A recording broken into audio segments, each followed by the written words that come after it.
When Kimberly Aiken won Miss America, this morning's guest was with her in Atlantic City. But she watched it on TV, just like you and me. Hear that story coming up next on Carolina People.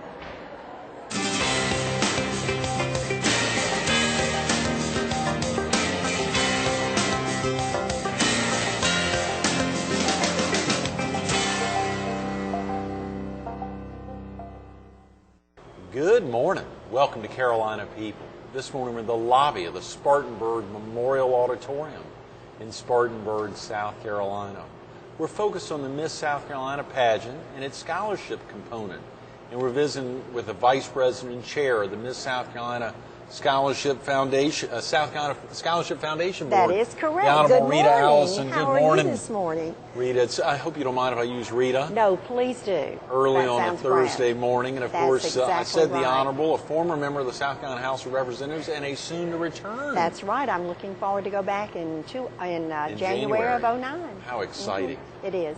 That has got to Very be a great exciting. feel and a great service component. And you're actually representing residents of this area. I do. District 36 in Spartanburg County.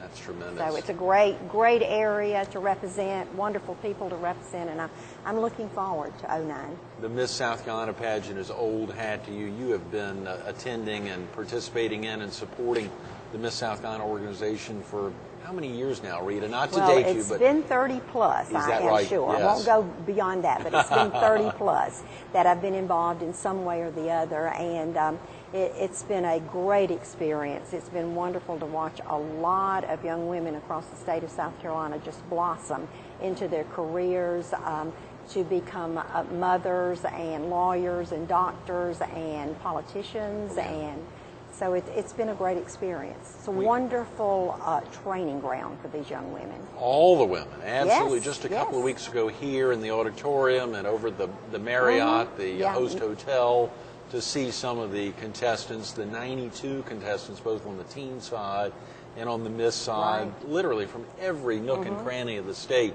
from all over the state, traveling to Spartanburg to be here to attend and compete.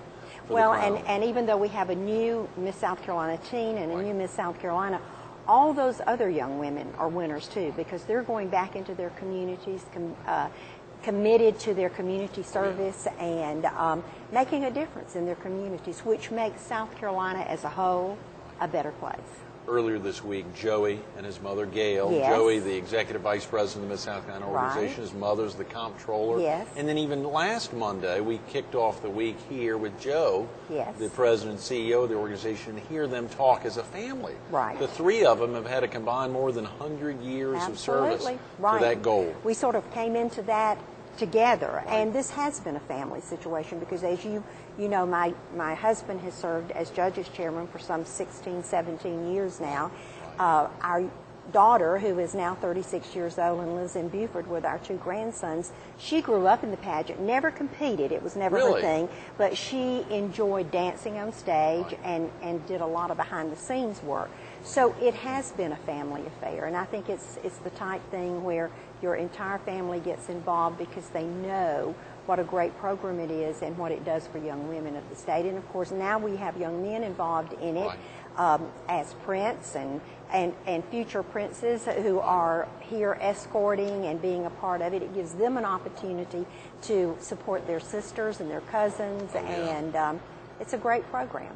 Well, it was great to hear you mention that phrase about Katina, that it wasn't her thing.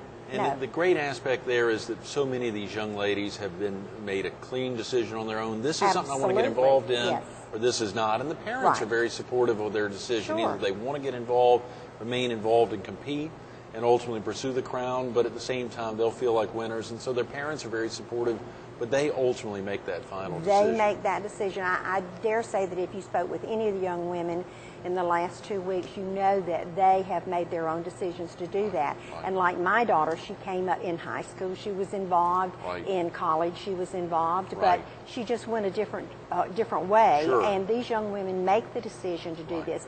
It's a wonderful scholarship opportunity, but beyond the scholarship comes the opportunity to open doors, to develop as a young woman, to empower yourself, the self-development, self-improvement. It's one of the best programs to do that. And I think that's great for young women no matter what they choose to do in life. Right. Young women building the confidence, because in this day and time, young women can be whatever they want to be. Oh, yeah. Many doors are open today that maybe would not have been opened at the time I grew up. Right. So it's a great opportunity. It's a great, and I hate to use this overused phrase, but it's an empowering program for young women. And I dare say that any young woman that goes through the program doesn't come out of it a little better.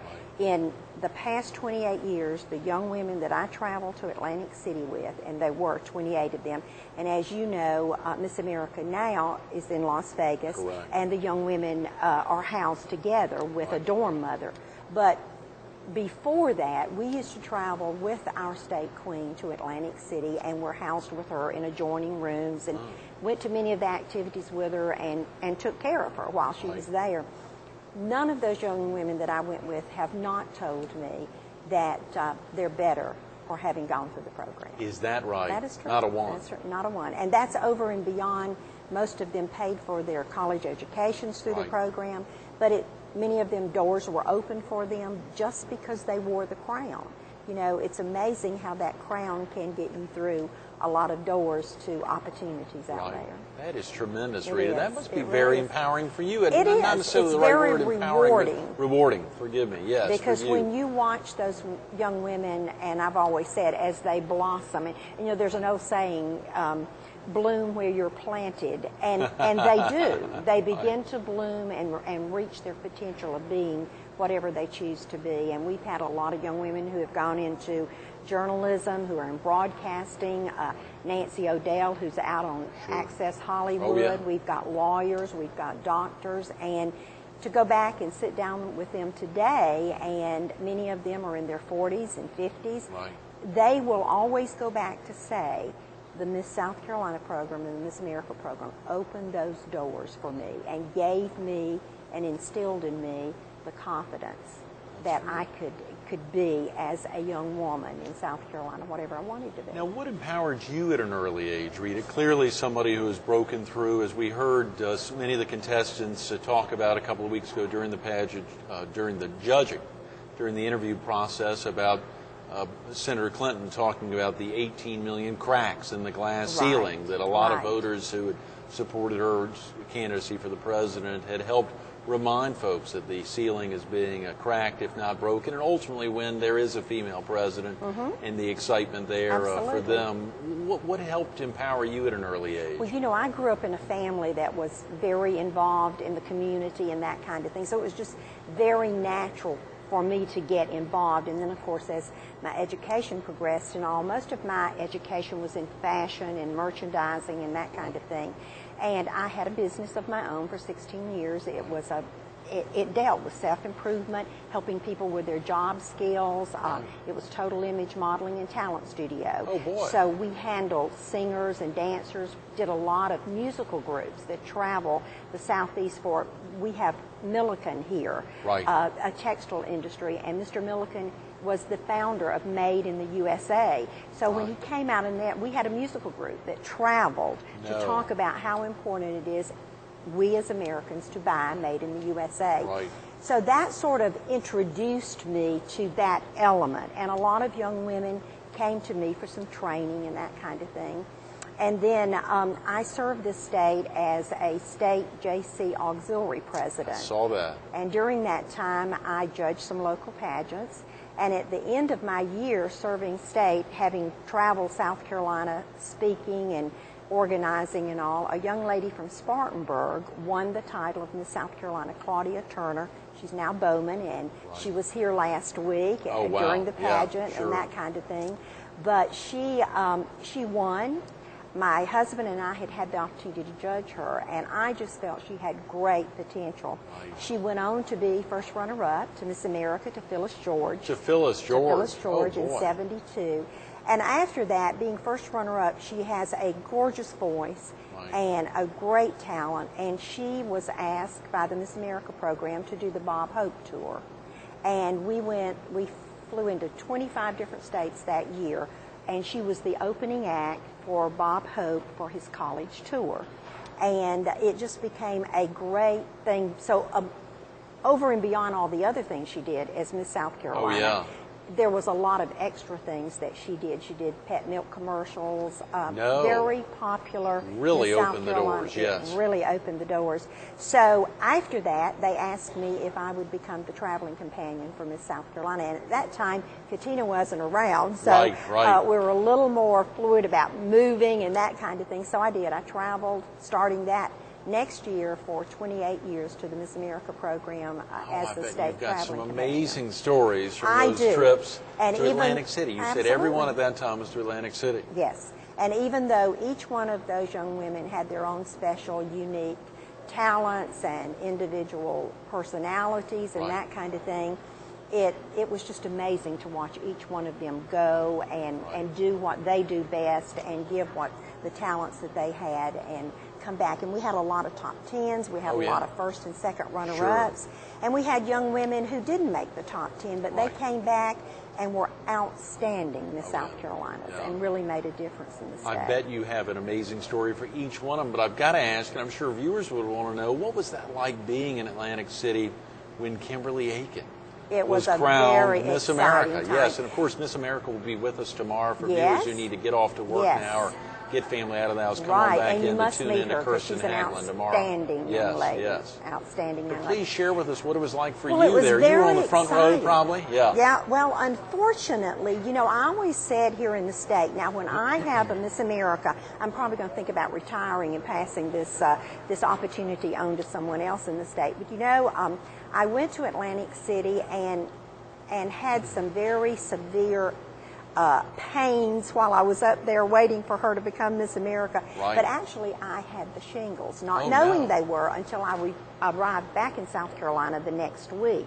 Wow. But I was not well at all, and I would take care of her when she came at night. Right. We had adjoining rooms, get her clothes ready for the next morning, send her out, and then go to bed every day while she was in rehearsal and while the Atlantic City hostess was taking care of her. Right. And on the day of the finals, they get up in the morning and go to Convention Center at that time, and they stayed all day. They kept them sort of in lockup for the day, preparing, blocking for TV and all of those things. Sure. So once I got her up that morning, on Friday night, they took me to the hospital. No. And she was in the bed asleep. Gail Sanders at the time came over and stayed while they took me to the hospital. They made all sorts of tests and everything. Kimberly never knew any of this. Kimberly never knew. And so on Saturday, while she was rehearsing and all, I managed to get up because they didn't find out what was wrong with me. They sent me back home.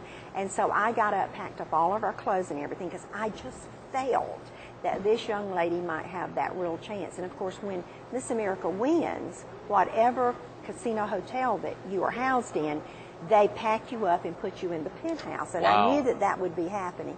So I got everything packed up and went back to bed. And I watched with all the other millions of people across the United States her win Miss America. Wow.